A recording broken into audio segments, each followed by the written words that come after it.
Lumakas na tayo, takasan na natin ang mundo. Magtago papalayo sa mas tahimik at payapang mundo. Bumubulong ang hanging amihan at huni ng ibon. Dumudulog at tinatawag na tayo ng bundok.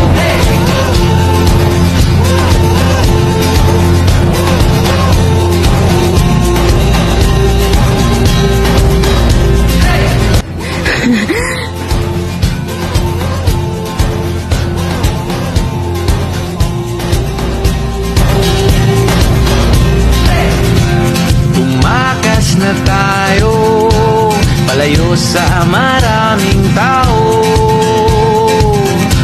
Tumiwalay at magtago sa maingay at malabong mundo. Bumubulong ang hanging habagat at hampas ng alon.